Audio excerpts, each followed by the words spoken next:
मित्रांनो, ठरलं तर मग या मालिकेच्या आजच्या भागामध्ये अर्जुन विचार करतो आणि चैतन्याला म्हणतो, आता आपण तन्वीला एक गिफ्ट द्यायचं.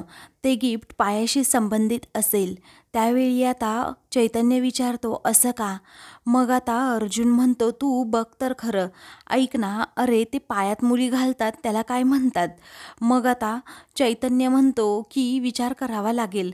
त्याला छुमछुम असं म्हणतात ना?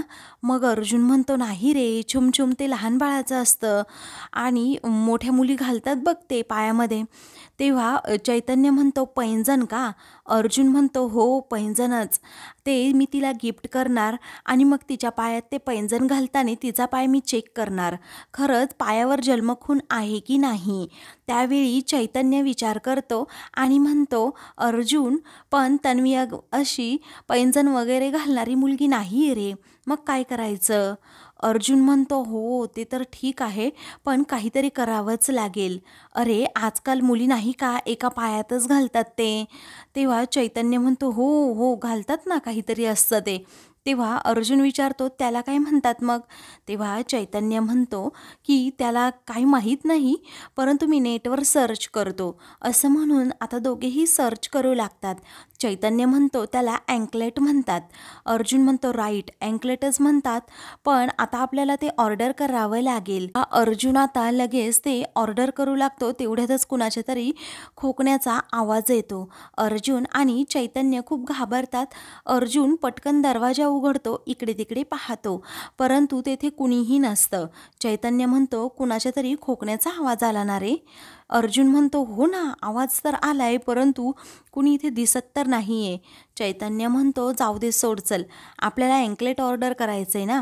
अर्जुन म्हणतो, हळू बोल, अजिबात मोठ्याने बोलू नकोस. असं म्हणून ते दोघेही आता रूममध्ये येतात. इकडे सायली आता बोर्डवर प्रतिमाला काहीतरी लिहून देते आणि ते वाचायला सांगते.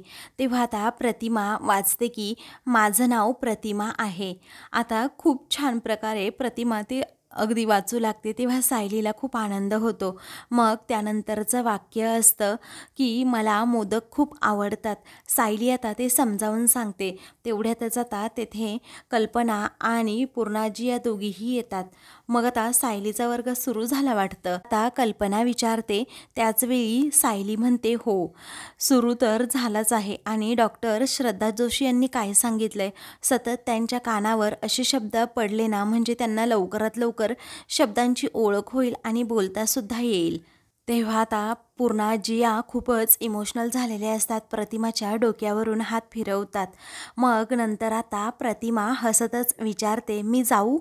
मग सायली आता हसतच हो असं म्हणते. पूर्णाजींना खूप कौतुक वाटतं. तर प्रतिमा आता तेथून जाते. त्या आता खूप इमोशनल झालेल्या असतात, म्हणूनच सायली त्यांच्याकडे पाहतच राहते. तेव्हा पूर्णाजींना लगेच सायली विचारते, काय झालं पूर्णाजी? मग आता पूर्णाजी म्हणतात, आपलं नशीबसुद्धा बघ ना कसं आहे. कारण बाप्पाने आपल्याला आपली प्रतिमा पुन्हा दिली, परंतु स्मृती दिलीच नाही. एवढे प्रयत्न करून तिची वाचा दिली खरं, परंतु तेही अपुरीच दिली. आपले प्रयत्न कुठेतरी अपुरे पडतायत का गं? मग आता सायली म्हणते, नाही पूर्णाजी, डॉक्टर श्रद्धा जोशी यांनी काय सांगितलं आहे, आपण लहान मुलांना शिकवताना जसं प्रयत्न करावे लागतात, ते शिकेपर्यंत आपण पेशन्स ठेवतो, तसे आपण पेशन्स ठेवूयात. ते काही कठीण नाही आहे पूर्णाजी, आपल्याला सहज हे जमू शकतं. तेव्हा आता कल्पना विचारते, सायली वेगवेगळे प्रयोग म्हणजे? मग आता सायली मोबाईल हातात घेते आणि लगेच व्हॉइस क्लिप रेकॉर्ड करते की तन्वी खूप हुशार मुलगी आहे. तेव्हा आता ती क्लिप सर्वांना ती ऐकवून दाखवते. मग याचं काय आता, असं कल्पना विचारते. तेव्हा सायली म्हणते, आता आपण दिवसभर आपापल्या कामामध्ये बिझी असतो, इथे थांबायला एवढा वेळ नाही आहे, परंतु आपण जर अशा व्हॉइस क्लिप ह्या रेकॉर्ड करून ठेवल्या तर प्रतिमा त्यांना सहज पाठवता येतील आणि त्या सतत ऐकत राहतील, जेणेकरून त्यांच्या कानावर सतत वाक्य शब्द पडत राहतील आणि लवकरात लवकर त्यांना नॉर्मल बोलता सुद्धा येईल. आणि अर्थात त्यांच्यासाठी एक मोबाईल पाहिजेच. मग आता कल्पना म्हणते, विचार कसला करायचा? अगं आपण तिला एक फोन घेऊन देऊया की नवीन. आता तू चांगला प्रयत्न करते तर प्रतिमाला एक लवकरात लवकर चांगला फोन घेऊनच देऊ. तेव्हा आता त्या तिघीही खुश असतात. मग आता पूर्णाजी म्हणतात, आपण कुठेही असलो ना तरीही माझ्या प्रतिमाची शिकवणी सुरूच राहणार. सायली म्हणते हो. मग पुढे पुन्हा पूर्णाजी म्हणतात, सायली तू जेवढी साधी सरळ आहेस ना बेटा, तेवढी हुशारसुद्धा आहेस आणि या हुशारीचा माझ्या प्रतिमाला नक्कीच फायदा होणार. ती लवकरात लवकर बरी होणार बघ तुझ्या प्रयत्नांमुळेच, असं म्हणून पूर्णाजी तिचं खूप कौतुक करतात. तेव्हा कल्पना देखील म्हणते, सायली व्हॉइस नोट कर आणि आणखी असे वेगवेगळे प्रयत्न देखील करत राहा, म्हणजे लवकरात लवकर प्रतिमाला अगदी नॉर्मल बोलता येईल. दुसरीकडे अर्जुन आणि चैतन्य दोघेही आता मोबाईलमध्ये अँकलेट पाहत असतात आणि कोणतं ऑर्डर करायचं हाच विचार करत असतात. त्याचवेळी आता अर्जुन त्याला विचारत असतो, हा आवडला की तो आवडला. चैतन्य म्हणतो, हो ते ठीक आहे, परंतु हे डिलिव्हरिंग कधी आहे बघ, 4 to 5 days. आपल्याकडे एवढा वेळ आहे का? अर्जुन म्हणतो, शिट नाही ना, आपल्याकडे एवढा वेळ नाही आहे. मला तर असं झालंय कधी एकदा या तन्वीचा खोटारडेपणा मी बाहेर सर्वांना सांगतोय. तर अर्जुन म्हणतो, मी बाहेर जातो आणि हे अँकलेट आता बाजारातूनच विकत घेऊन येतो. तेव्हा चैतन्य म्हणतो, ठीक आहे, पण अर्जुन ही अँकलेटची आयडिया खूप भारी आहे हा, म्हणजे तुला सुचलंच कसं मला कळत नाही. प्रिया तर अगोदर तुझ्यासाठी ठारवेडी आहेच आणि मग तू असं काही गिफ्ट दिलं तर मग ती अजूनच काहीही विचार न करता तो पाय पुढे करणार आणि तू तिच्या पायामध्ये ते अँकलेट घालणार आणि तिच्या लक्षातच येणार नाही की तिच्या पायावर बर्थमार्कसुद्धा आहे. अर्जुन म्हणतो, असंच होऊ देत, म्हणजे या सर्व प्रयत्नांना यशसुद्धा मिळेल. चल तू पटकन आता अर्जुन ते अँकलेट घेऊन ये, मग आपण नंतर भेटूयात, असं चैतन्य म्हणतो. त्याचवेळी अर्जुन म्हणतो, थांब थांब, अरे मी बाहेर जातो, ते अँकलेट घेऊन येतो खरं, परंतु मिसेस सायलींना काय सांगायचं? तेव्हा आता मिसेस सायलीला मी सांगू शकत नाही, कारण तन्वीचं नाव जरी समोर काढलं ना तिच्या, तरीही ती काय काय करते ना तुला माहीतसुद्धा नाही. तेव्हा ते अँकलेटचं नाव घेतल्यावर त्या अँकलेटनेच त्या मला फासावर चढवतील, कळलं का तुला? तेव्हा चैतन्य आता त्याच्यावर हसतो. मग पुढे आता अर्जुनला आठवतं, जर तन्वीबद्दल काही पॉझिटिव्ह मी केलं किंवा तिला एखादं गिफ्ट दिलं किंवा तिच्यासमोर सायलीचा अपमान केला तर सायली कशी चिडते. आता त्याला ते सर्व प्रसंग आठवू लागतात. तो आता सायलीच्या या वागण्याला खूप घाबरत असतो. बरोबर सायलीने एक डायरीसुद्धा दिली आहे, त्यामध्ये दिवसभराचं सर्व रुटीन लिहायचं आणि मगच ऑफिसला जायचं, असंही कंपल्शन आता सायलीने त्याला केलेलं असतं आणि हे देखील त्याला आता आठवतं. तो आता खूप घाबरलेला असतो आणि म्हणतो, नाही नाही नाही, मला मिसेस सायलींना आता हे सांगावंच लागेल, कारण दिवसभरात मला ती ब्लॅक कॉफी प्यायची नाही आहे. जर मिसेस सायलींना सांगितलं नाही ना, अजून काय काय त्या आयडिया शोधून काढतील आणि मला त्रास देतील. चैतन्य आता हसतो आणि म्हणतो, तुझी ही जगावेगळी लव्ह स्टोरी आहे ना, ती तूच बघ बाबा, मला तर काही सुचत नाही, तूच बघ काहीतरी सुचव. अर्जुन आता विचार करतो. इकडे आता सायली, पूर्णाजी आणि कल्पना या तिघीही बसलेल्या असतात. तेव्हा सायली आता लगेच व्हॉइस नोट एक रेकॉर्ड करत असते. तेव्हा आता ती प्रतिमाला ती पाठवणार असते. त्यामध्ये आता सायली असं म्हणते की हो, संध्याकाळच्या वेळी आपल्या बागेतल्या झोपाळ्यावर जाऊन बसला ना की खूप छान वाटतं. सूर्योदयाआधी आणि सूर्यास्तानंतर आपण झोपाळ्यावर बसून मनसोक्त झोके घ्यायचे. तेव्हा रविराज आता तेथे येतो आणि सायलीकडे पाहत तिला विचारतो, काय ग सायली, प्रतिमाला घरातल्या घरात तू व्हॉइस नोट पाठवतेस? तेव्हा पूर्णाजी म्हणतात, सायलीच्या मनात आहे असे वेगवेगळे शब्द प्रतिमाच्या कानावर पडले तर तिला लवकरात लवकर बोलता येईल.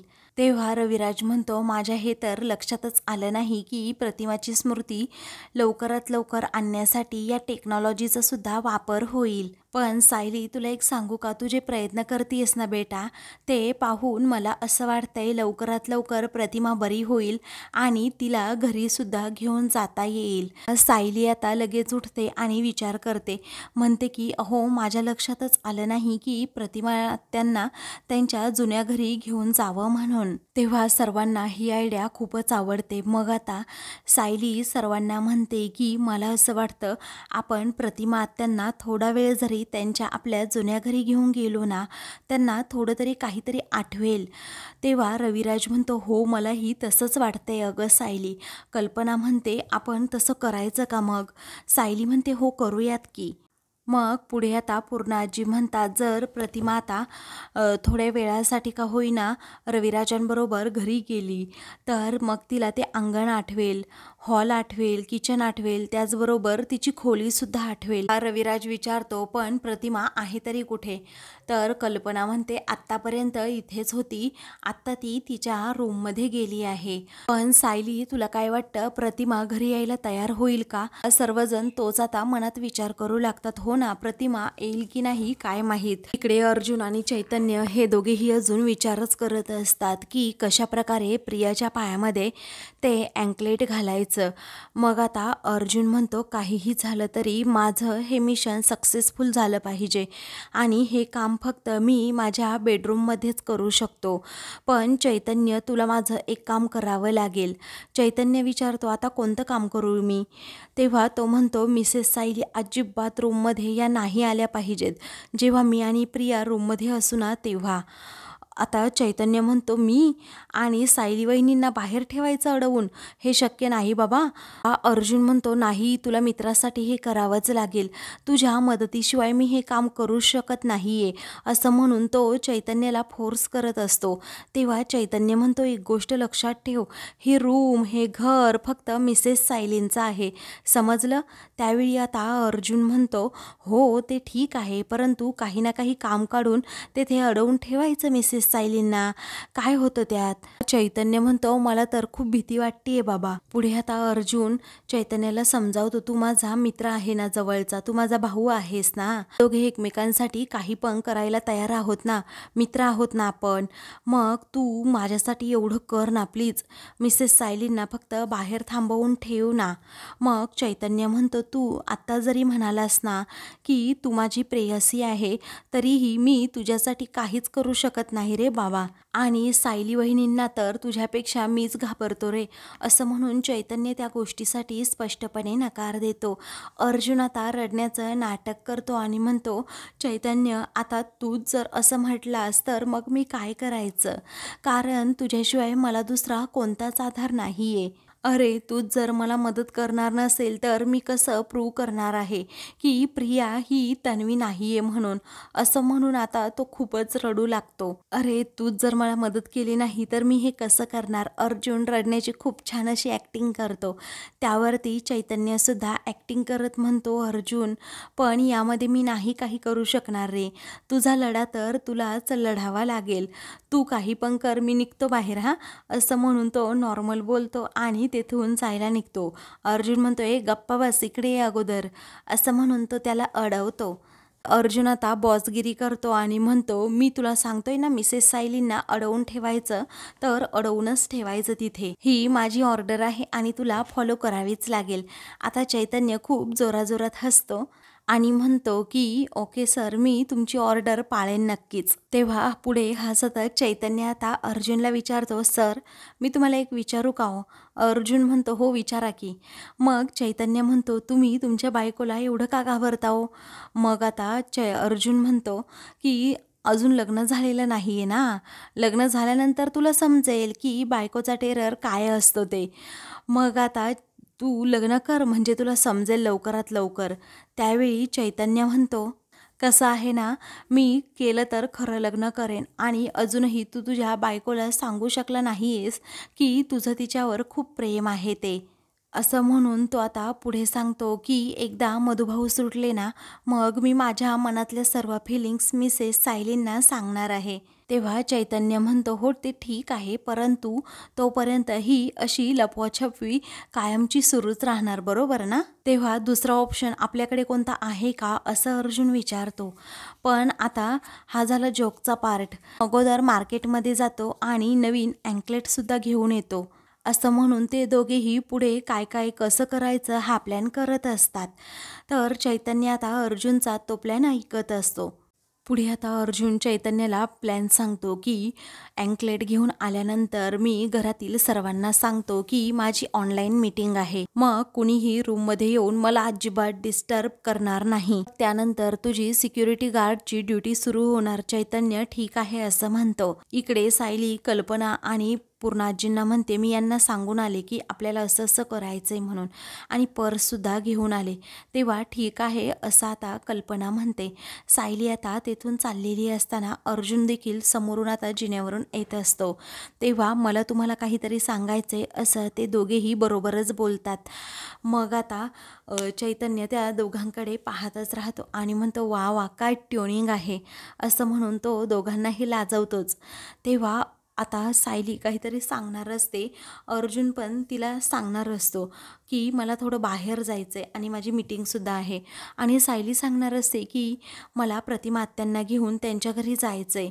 त्याचवेळी आता ते दोघेही जेव्हा बरोबर बोलतात तेव्हा आता सर्वजण त्यांच्याकडे पाहतच राहतात. मग लेडीज फर्स्ट असं म्हणून अर्जुन तिला बोलायला सांगतो. तेव्हा सायली आता तिचा प्लॅन सांगू लागते. अहो आम्ही प्रतिमा आत्यांना घेऊन ना त्यांच्या जुन्या घरी जाणार आहोत, रविराज काकांच्या घरी. म्हणजे अगदी सहज 2-3 तास मध्ये आम्ही नक्कीच येऊ. अर्जुनला आता खूपच आनंद होतो. तेव्हा तो आता विचारत असतो कोण कोण जाणार आहे. मग आता ती म्हणते मी, आई आणि पूर्ण आजी, त्याचबरोबर रविराज काका देखील आमच्यासोबत येणार आहे, आणि अर्थात प्रतिमा आत्यासुद्धा. मग अर्जुन म्हणतो ठीक आहे असं म्हणून तो खूपच खुश होतो की घरात कुणी नसताना जर आता प्रियाला इथे थांबवलं तर खरंच म्हणजे कुणी आपल्याला तासभर तरी डिस्टर्ब करणार नाही. या विचाराने आता अर्जुन म्हणतो की जा तुम्ही सर्वजण जा. ठीक आहे. पूर्णाजी म्हणतात अरे प्रतिमाला सगळं आठवण्यासाठी आपण हे वेगवेगळे प्रयोग करत आहोत आणि त्यातला हा एक प्रयत्न चालेल ना. अर्जुन म्हणतो हो नक्कीच चालेल, का नाही चालणार. पुढे आता सायली म्हणते कसं आहे ना अजून आम्ही त्यांना याबद्दल काही सांगितलं नाही, परंतु त्या नकारसुद्धा देणार नाहीत. तेव्हा चैतन्य म्हणतो अहो सायली वहिनी तुम्ही ॲक्सिडेंट रिक्रिएशनसाठी यायला त्यांना कन्व्हिन्स केलं तर हे खूपच वेगळं आहे आणि लगेच ते येतील सुद्धा. अर्जुन म्हणतो हो बरोबर आहे. त्यानंतर सायली विचारते तुम्हाला काहीतरी सांगायचं आहे ना. मग अर्जुन म्हणतो नाही मला काही सांगायचं नाही, मी तुम्हाला जे काही सांगणार होतो ना ते सांगायचंच कॅन्सल झालं. सायली म्हणते नक्की ना, कारण पूर्ण आई आणि त्याचबरोबर आई या दोघीही रेडी होऊन केव्हाच्या बसल्या आहेत. आता पर्स आणायला जाऊ का. अर्जुन म्हणतो हो जा की नक्कीच जा. इकडे आता रविराज हा आवरून येतो आणि पूर्णाईंना विचारतो की सायली प्रतिमाबरोबर बोलली की नाही. मग आता कल्पना म्हणते अजून तरी बोलली नाही आहे, पण ती पर्स आणायला गेली आहे, येईल इतक्यात आणि मग बोलेल. आपण सर्वच जण जाऊ तिच्या रूममध्ये आणि बोलू तिच्याबरोबर, चालेल ना. रविराज ठीक आहे असं म्हणतो. तर इकडे अर्जुन चैतन्य तेथे जिन्यावर उभे असतात. सायली आता तेथे येते आणि सावकाश जा असं अर्जुन तिला म्हणतो आणि सावकाश पण या. तेव्हा चैतन्य अर्जुन एकमेकांकडे पाहून हसत असतात. आता सायली त्याचबरोबर घरातील सर्वजण मिळून कधी एकदा बाहेर जात आहेत असं अर्जुनला होत असतं. मग आता ते सर्वजण प्रतिमाच्या रूमकडे जातात. अर्जुन चैतन्याला म्हणतो तुझं निम्मं काम तर संपलं जाता, तुला सिक्युरिटी गार्डचा जॉबसुद्धा करावा लागणार नाही आणि त्याचबरोबर इथे सायलीची वाटसुद्धा पाहावी लागणार नाही, कारण आता ते सगळेजण तिकडे चालले आहेत. चैतन्य म्हणतो बरं झालं. अर्जुन म्हणतो आता मी बाहेर जातो आणि लगेच ते अँकलेट घेऊन येतो. तेव्हा ठीक आहे असं आता चैतन्य म्हणतो. मग अर्जुन तेथून रूममध्ये जायला निघतो. इकडे आता प्रतिमाचं खूप डोकं दुखत असतं. तेवढ्यात सायली त्याचबरोबर पूर्ण आजी आणि रविराज त्याचबरोबर कल्पना हे सर्वजण येतात. तेव्हा आता समोर ते पाहतात तर तिचं डोकं दुखत असतं. तेव्हा सायली विचारते प्रतिमा त्या काय झालं. मग आता प्रतिमा म्हणते डोकं दुखतंय. तेव्हा सायली आता ताप आहे की नाही हे चेक करते. कल्पना म्हणते आहे का ग ताप. मग आता सायली म्हणते नाही हो. तेव्हा आता सायली म्हणते आपल्याला यांना बाहेर घेऊन नाही जाता येणार. कल्पना म्हणते हो ना आता काय करायचं बरं. तर आता प्रतिमाला देखील धक्काच बसतो. सायली आता खूप काळजीत असते, कारण आता प्रतिमाला आराम करण्याशिवाय दुसरा कोणताच उपाय नसतो हे सायलीला समजतं. आजचा प्लॅन आपला फेल होतो की काय असा सायली आता विचार करू लागते. तर आता मित्रांनो पुढील भागामध्ये अर्जुन नवीन अँकलेट घेऊन येतो आणि प्रियाला प्रपोज करतो, म्हणतो की हे अँकलेट तुला अडकवण्यासाठी. तेव्हा आता ती विचारते, काय म्हणालास अर्जुन? तो म्हणतो, तुझ्या पायात घालण्यासाठी हे अँकलेट मी तुला गिफ्ट केलं आहे. तेव्हा आता प्रियाला खूपच आनंद होतो. मग अर्जुन तिच्या पायात ते अँकलेट घालतो, तिचा पाय चेक करतो आणि त्याला मोठा धक्काच बसतो. अशाच मालिकेंचे पुढील भाग पाहण्यासाठी चॅनलला सबस्क्राईब करा.